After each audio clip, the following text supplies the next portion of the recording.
Buenos días, señores miembros del tribunal. El día de hoy quiero presentar la defensa de candidatura de mi doctorado, el cual está dirigido por el doctor José Aguilar Castro. El tema de mi doctorado es modelo adaptativo de perfiles académicos basado en competencias usando minería semántica.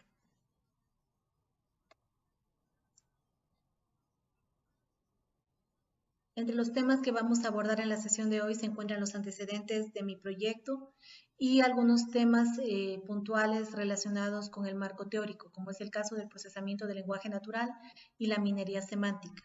Finalmente, voy a hacer una pequeña presentación de los avances que se ha tenido hasta ahora en el proyecto. Empecemos dando los antecedentes sobre el contexto del problema de investigación relacionado con el dinamismo del entorno laboral, que trae complicaciones a los profesionales que deben cumplir con los requisitos solicitados, pero sobre todo a las instituciones de educación como las universidades, porque deben ajustar las carreras profesionales ofertadas para manejar la aparición de nuevas posiciones dentro de las empresas y así también manejar la creciente necesidad de expertos en determinadas áreas. Es así que las universidades deben revisar permanentemente sus perfiles profesionales y los cursos de sus programas de estudios, a fin de mantener actualizadas sus ofertas con las competencias y los conocimientos requeridos por el mercado de trabajo. Pero esta tarea es compleja debido a las siguientes razones: la baja calidad de los perfiles profesionales, la falta de mecanismos para determinar las competencias que no son explícitamente mencionadas en los perfiles y la falta de plataformas tecnológicas que puedan realizar búsquedas de ofertas de empleo o estudio basadas en competencias. De esta forma, el objetivo general de mi doctorado es el siguiente: definir un sistema para el análisis semántico de competencias para la especificación de perfiles académicos profesionales. Entre los objetivos específicos se encuentran estudiar los aspectos teóricos y prácticos relacionados con el análisis de competencias desde los ámbitos del procesamiento del lenguaje natural, la minería semántica y el aprendizaje ontológico. Caracterizar los modelos ontológicos de los perfiles universitarios y laborales en base a competencias. Establecer esquemas para la extracción de patrones de competencia y definir procesos de aprendizaje de ontologías de competencia.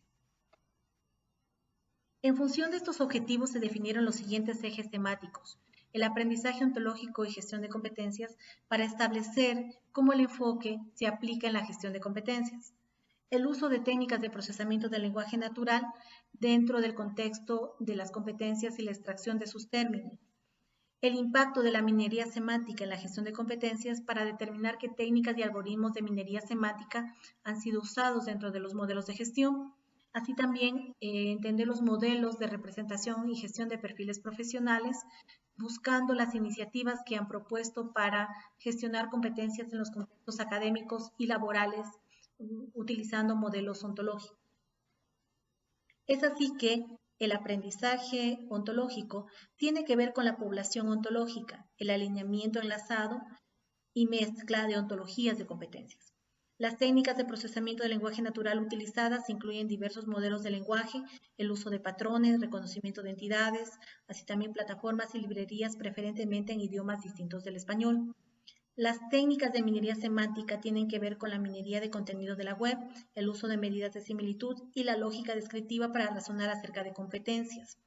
También los sistemas de gestión de competencias abordan temas de currículum, análisis y creación de perfiles y mapping de competencias.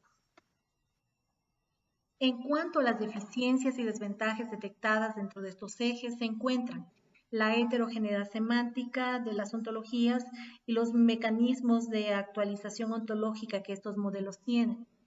No hay herramientas de procesamiento del lenguaje natural para el español que sean confiables para poder hacer procesos de extracción. Así también los vocabularios y los tesauros se encuentran en otros idiomas.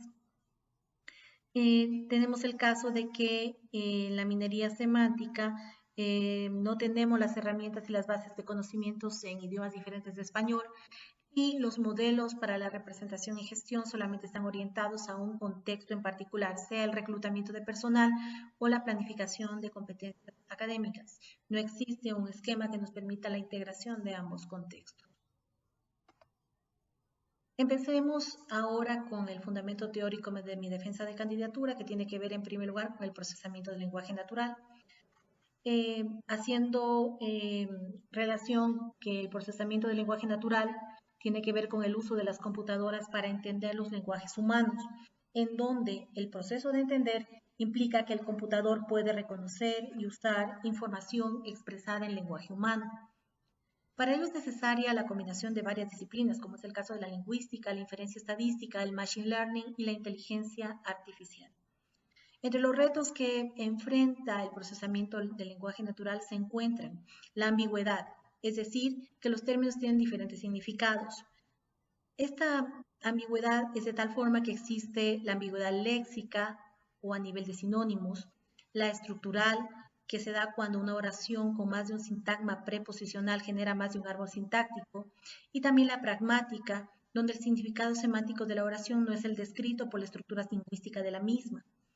En cuanto a la división de palabras, es necesario que la separación de los textos en palabras y términos tenga un sentido lógico, acorde al nivel gramatical y contextual de las palabras. Y sobre la recepción errónea de palabras, esta se sucede debido a acentos extranjeros, dialectos, modismos, errores de digitación, errores de la lectura de los textos por diferentes dispositivos. Quiero hablar ahora con respecto a tres situaciones muy importantes en el procesamiento del lenguaje natural: el procesamiento textual, el modelado del lenguaje y los tipos de análisis del lenguaje natural.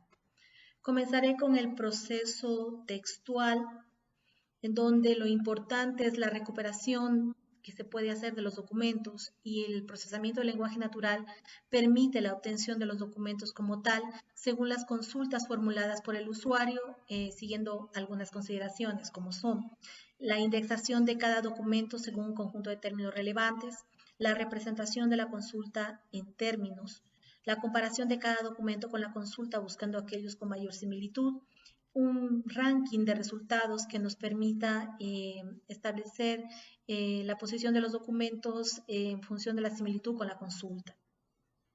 El procesamiento estadístico del lenguaje natural considera a los documentos como bolsas de palabras, palabras claves, palabras índices, que son ponderadas según criterios de relevancia. Por ejemplo, la frecuencia de aparición de esta palabra en el documento.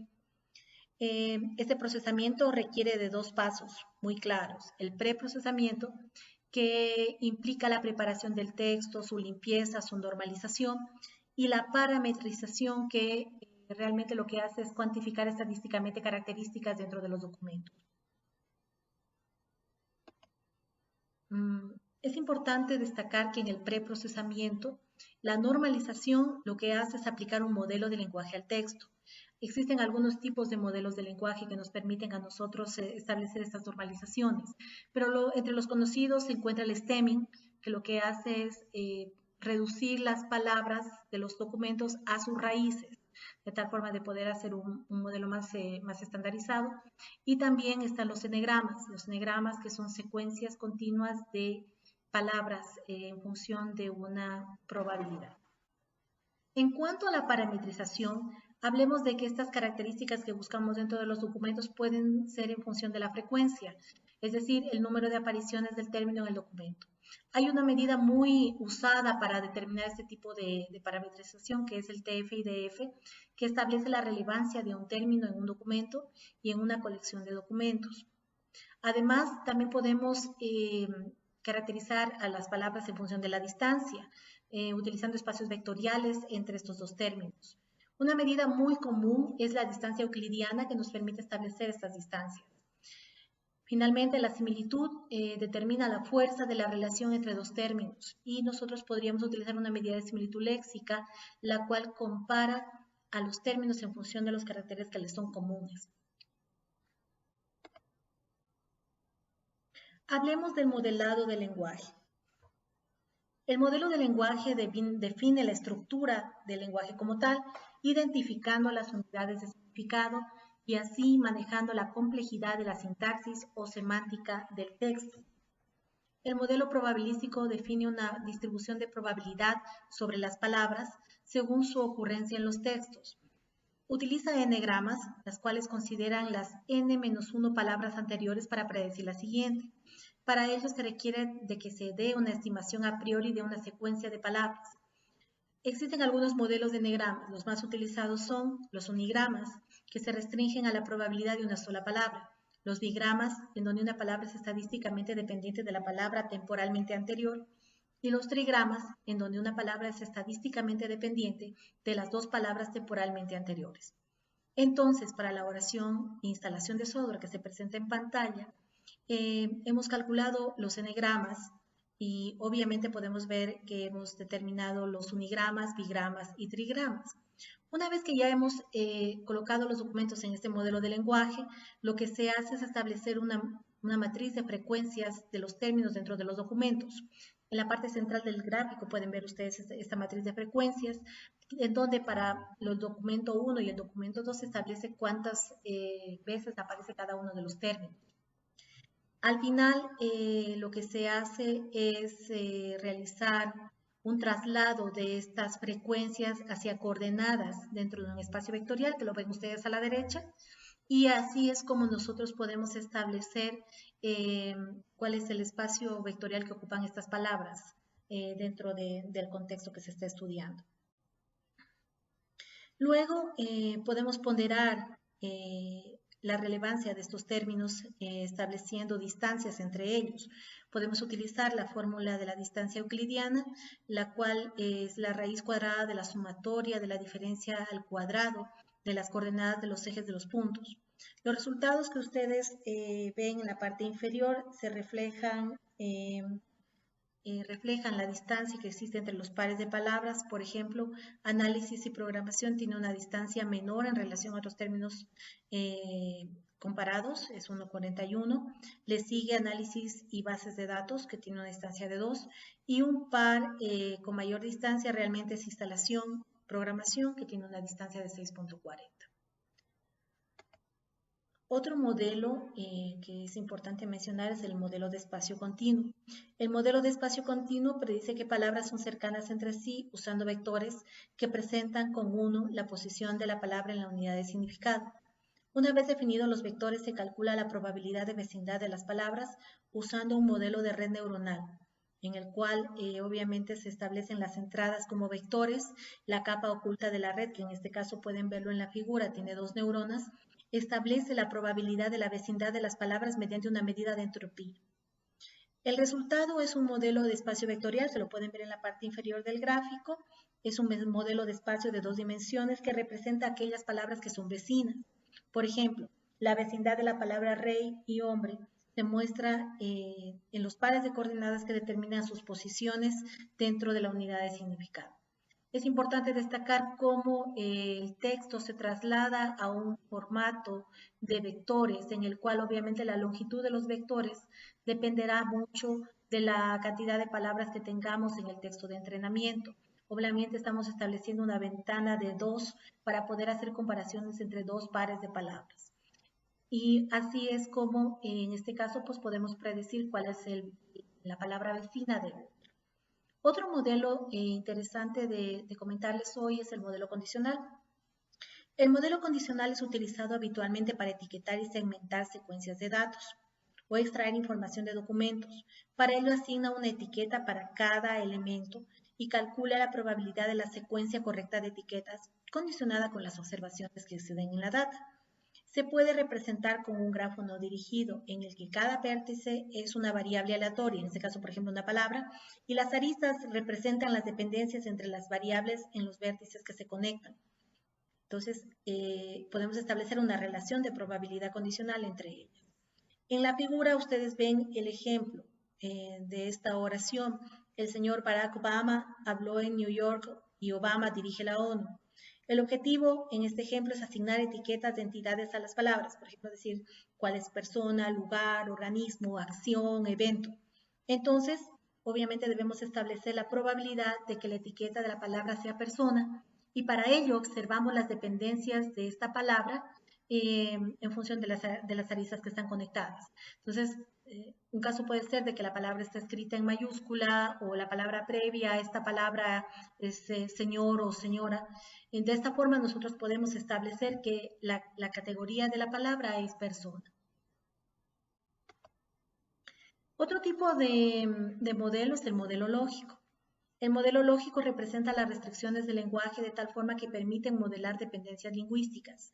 Nosotros reconocemos dos tipos de modelos lógicos, las gramáticas formales y las ontologías. En pantalla lo que pueden ver ustedes es una definición de una gramática formal, la cual es una estructura matemática con un conjunto de reglas de formación que definen las cadenas de caracteres admisibles en un determinado lenguaje formal o lenguaje natural. En el caso de las gramáticas, nosotros podemos encontrar dos tipos de elementos. Los elementos llamados constituyentes, que realmente son palabras o secuencias de palabras que funcionan en conjunto como una unidad dentro de la estructura jerárquica de una oración. Esta está definida por reglas recursivas que conectan categorías sintácticas.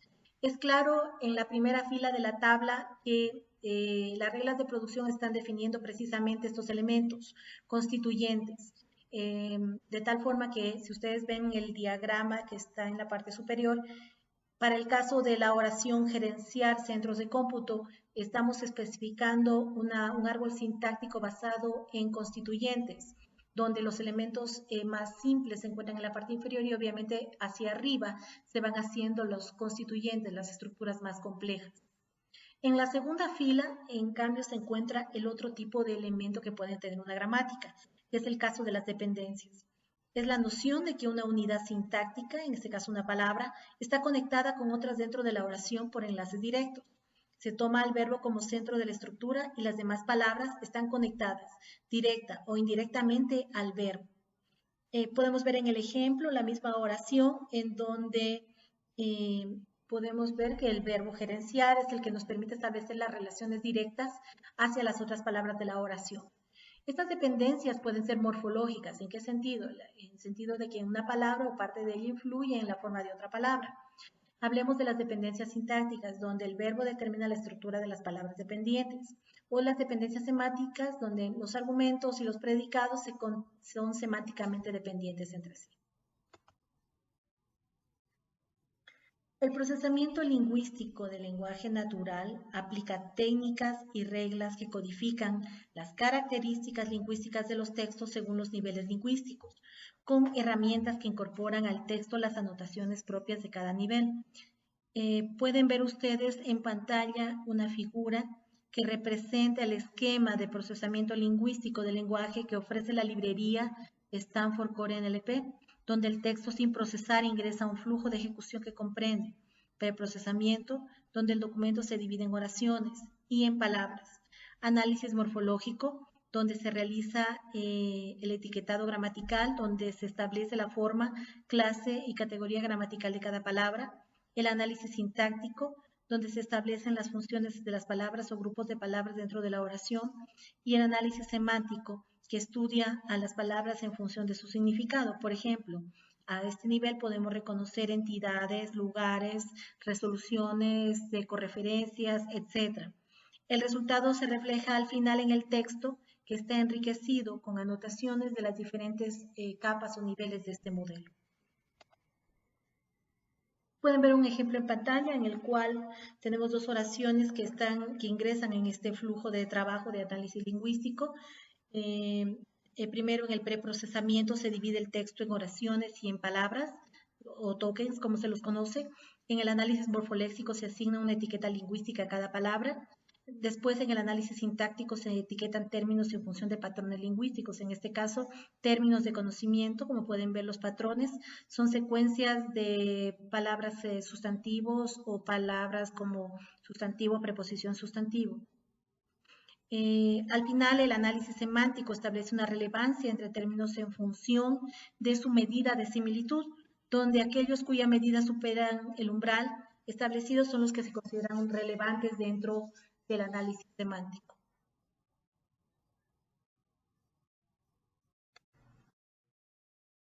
La web semántica proporciona mayor significado a la información, lo que garantiza una mayor eficiencia en el enlace y búsqueda de recursos de la web. Uno de los componentes relevantes dentro de la web semántica son los datos enlazados, que reúnen un conjunto de prácticas para publicar e interconectar datos estructurados en la web, como son los URIs que nos permiten identificar y buscar según nombres y también usando protocolos de comunicación como el HTTP. También es importante que los datos que tratemos de enlazar proporcionen información útil y para eso deben utilizar estándares y vocabularios como es el caso del RDBF, FOAT, etc. Y también es importante que hagamos interconexiones entre URIs para poder mantener el concepto de datos enlazados y así tener acceso a una mayor cantidad de información. Podemos ver a la derecha de la lámina las figuras que representan los componentes de la web semántica. El primer diagrama bajo el enfoque inicial de Tim Berners-Lee de la web semántica y luego en el segundo diagrama tenemos la perspectiva de la W3C. En estos dos diagramas existen elementos en común. Podemos ver en la parte inferior que obviamente las URIs son un elemento importante porque nos permiten ubicar recursos, ubicar objetos dentro de la web semántica. Así también están los estándares, los esquemas, los formatos que nos permiten a nosotros estandarizar la información de las entidades que estamos enlazando, de tal forma que puedan compartirse entre diferentes modelos. Otra cosa importante es la ontología como tal, que es una conceptualización semántica que está hecha en un lenguaje en particular, que es el OWL, y que es una estructura superior que nos permite a nosotros, en función de los datos que recibe, realizar inferencias, realizar razonamientos sobre la realidad en la cual está definido el modelo. Obviamente hacia arriba tenemos los axiomas, las reglas, que en función de los datos se van generando sobre el modelo ontológico, de tal forma que existan procesos de validación que nos permitan establecer la veracidad, la corrección de los resultados de los razonamientos del modelo. Un aspecto importante que quiero mencionar en este tema es de que en función del contexto de estudio, que son las competencias, también la web semántica ofrece vocabularios y ontologías para la representación de competencias y sus atributos. Tal es el caso de Vivo, Humo, que son algunos vocabularios y ontologías que nos permiten a nosotros representar competencias en términos de la web semántica.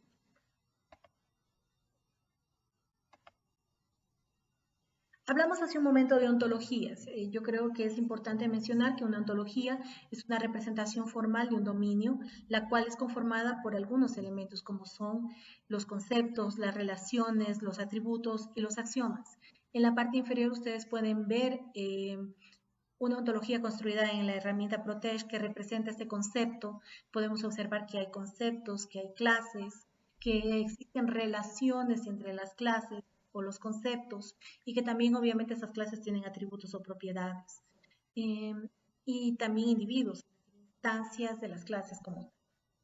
El otro enfoque nos viene desde la lógica descriptiva, donde la lógica descriptiva representa una ontología por dos partes, el T-Box esquema que contiene los conceptos y roles de la ontología, mientras que el A-Box Data contiene aquellas instancias e individuos del modelo ontológico. En pantalla podemos ver un ejemplo en el cual se muestra cómo se aplica la web semántica y en las ontologías a la información del contexto. Podemos, por ejemplo, a través de los vocabularios o estándares como FOAP, determinar que María y José son personas, son de tipo persona. Además que tienen un atributo también en el vocabulario FOAP, que es el apellido. Entonces, María tiene el apellido Pérez y José tiene el apellido Rodríguez. Además, nosotros podemos establecer una relación entre ambos elementos, que es a través de knows, lo que significa que María conoce a José. Entonces, esta es la forma en la cual funcionan los datos enlazados en la web semántica. Establecemos conexiones en función de estos vocabularios, de estas relaciones que queremos computarizar, que queremos estandarizar, y así obviamente logramos que la información ya no esté aislada, sino que esté conectada y nos permita obviamente ser enriquecida. Otro aspecto importante dentro del marco teórico de mi defensa de candidatura es la minería semántica.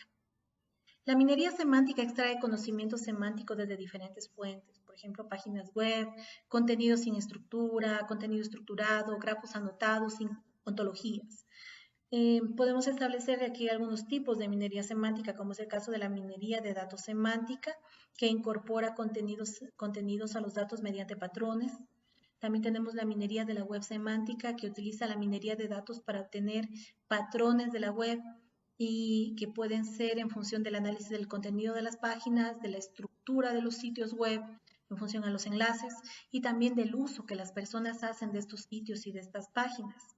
Finalmente tenemos la minería ontológica. La minería ontológica incorpora contenido semántico a las ontologías mediante técnicas de minería de datos y de aprendizaje automático. ¿Cuál es el objeto de hacer minería ontológica? Precisamente el hacer mantenimiento sobre modelos ontológicos, el tema de construir ontologías desde texto, poblar ontologías, establecer relaciones entre modelos ontológicos de un mismo dominio de conocimiento, incluso llegar a mezclar y fusionar estas ontologías para crear nuevos modelos semánticos. Otro aspecto importante de la minería semántica son las medidas de similitud. Una medida de similitud representa la fuerza de la relación entre dos términos. Esta medida de similitud puede ser establecida a través de métodos de similitud semántica, que son herramientas matemáticas utilizadas para estimar cuantitativa o cualitativamente la fuerza de la relación semántica entre unidades de lenguaje. Entendamos las unidades de lenguaje como términos, conceptos, palabras, etc. Ahora, esta medida de similitud es una descripción numérica o simbólica que se obtiene de acuerdo a una comparación entre los términos. Obviamente es una medida que nos permite establecer la fuerza de la relación semántica entre los dos términos que estamos comparando. Los métodos semánticos pueden usarse para hacer comparaciones de diversas unidades, tipos de lenguaje. Así también podemos nosotros decir que existen muchos métodos para determinar medidas de similitud, que obviamente existen muchos criterios para poder clasificar estas medidas de similitud, como los que voy a mencionar a continuación. El tipo de elementos que las medidas quieren comparar, por ejemplo, si quieren comparar palabras, quieren comparar clases, quieren comparar párrafos o quieren comparar documentos, las medidas de similitud van a ser diferentes, ¿no? Las configuraciones semánticas usadas para extraer la semántica requerida por la medida. Por ejemplo, si nosotros estamos utilizando como fuentes de consulta textos no estructurados, semiestructurados, tesauros u ontologías, obviamente las medidas de similitud serán diferentes para cada caso. Las evidencias semánticas y presunciones consideradas durante la comparación. Por ejemplo, estamos hablando de que si es una medida estadística, una medida basada en conocimiento, una medida basada en distancia, una medida basada en comparación de caracteres, obviamente pues eso hace que cada medida sea diferente. Y al final hablamos de la normalización de las palabras, la forma canónica que nosotros hayamos utilizado, la normalización que nosotros hayamos escogido para poder hacer la representación de los textos. También hace que se definan diferentes medidas de similitud. En la tabla que ustedes ven en pantalla pueden encontrar un vistazo general de la clasificación de las medidas semánticas en base a estas consideraciones ya descritas. Por ejemplo, reconocemos dos grandes grupos, las medidas distribucionales, cuyo objetivo es la obtención de similitudes y relaciones semánticas mediante un enfoque estadístico, y las basadas en conocimiento, que buscan la obtención de distancias semánticas y taxonómicas, fundamentándose estas en tesauros, bases de conocimiento y ontologías para establecer similitudes.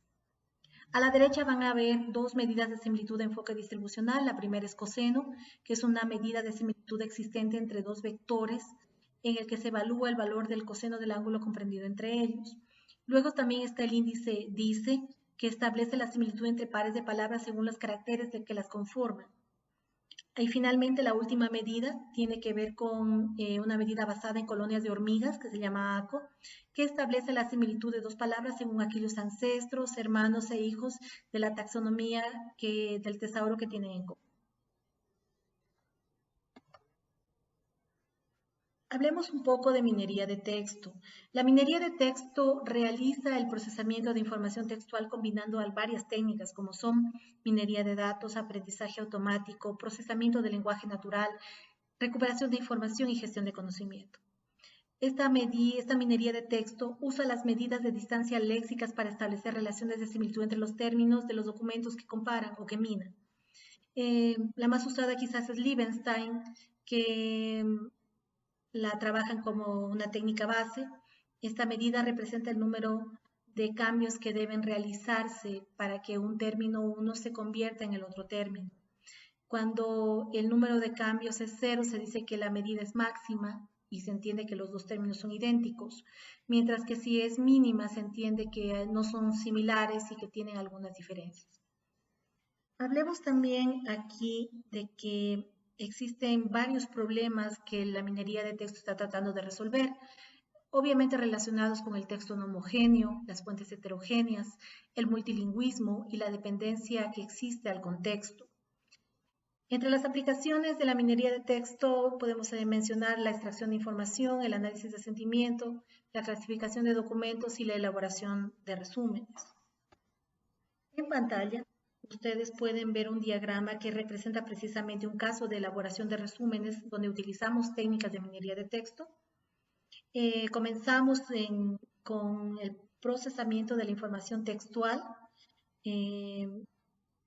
y luego la transformación de la misma en grafos conceptuales. Una vez que tenemos los grafos conceptuales, estos grafos obviamente se generan mediante el enriquecimiento semántico según tesauros y bases de conocimiento.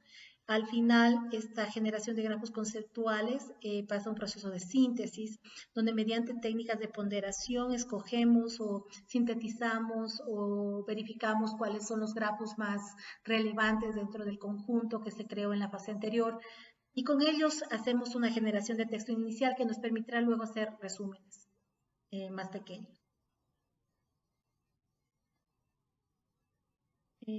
Otro tema importante dentro de esta defensa es la minería ontológica. Hablando de la minería ontológica, yo quería mencionar que existen 3 tipos de minería ontológica que tienen que ver con el alineamiento, con el enlazado y con la mezcla de ontología. El caso que ustedes tienen en pantalla tiene que ver con el primero, el alineamiento, el cual consiste en encontrar relaciones entre las entidades expresadas en diferentes ontologías. Estas relaciones a descubrir son de equivalencia, que se deben determinar a través de medidas de similitud entre estas entidades. El proceso arranca con el mapeo entre las clases de ontologías. El objetivo del mapeo es medir la similitud entre cada una de las ontologías, es decir, establecer las relaciones de identidad entre los conceptos de las mismas, encontrando alineamientos según sus nombres. Es interesante también determinar que se establecen medidas de similitud en este tipo de procesos, las cuales son de 3 tipos. La similitud léxica, que va a nivel de los nombres de las entidades, la similitud entre propiedades de las clases y la similitud que puede existir entre la estructura, es decir, entre las partes de la ontología como tal. Otro tipo de minería ontológica tiene que ver con el enlazado, el cual establece relaciones de identidad entre entidades de 2 ontologías y mediante características comunes, por ejemplo, las propiedades de sus clases, de sus superclases, atributos, y de esta manera, pues obviamente, el resultado de estos alineamientos, de estos enlazamientos, se reflejan en una tercera ontología que lo que hace es, o tercer modelo, que lo que hace es guardar precisamente aquellos alineamientos candidatos que se encontraron y sirve de nexo entre la ontología 1 y la ontología 2. En la pantalla ustedes pueden ver un caso de enlazado ontológico que representa 2 ontologías que están escritas en diferentes idiomas. Entonces, la intención es lograr un enlazamiento que permita navegar entre las 2 ontologías. Por eso es que es necesario que la primera ontología sea transformada a la estructura y al idioma de la segunda ontología, y de esa manera, pues obviamente se hace un proceso de filtrado y de selección de aquellas estructuras y aquellas propiedades que pueden ser mutuas, y al final esto se refleja dentro de la tercera ontología, que va a guardar aquellos alineamientos ontológicos potenciales o candidatos que nos permiten obviamente establecer este alineamiento entre 2 ontologías que son de diferente idioma. El último caso de minería ontológica tiene que ver con la mezcla. La mezcla ontológica se presenta cuando 2 ontologías del mismo dominio se mezclan, valga la redundancia, dando como resultado una tercera ontología que contiene la unión de las 2. Hay dos tipos de mezcla, la mezcla débil, donde las ontologías se unen parcialmente en el tercer modelo, ¿no? Y la mezcla fuerte, donde el tercer modelo refleja totalmente a las dos ontologías que se fusionaron. Este tipo de técnica es bastante útil cuando se quiere obviamente lograr una fusión de conceptos dentro de un dominio de conocimiento. Es interesante concebir el aprendizaje ontológico desde el punto del descubrimiento y creación del conocimiento.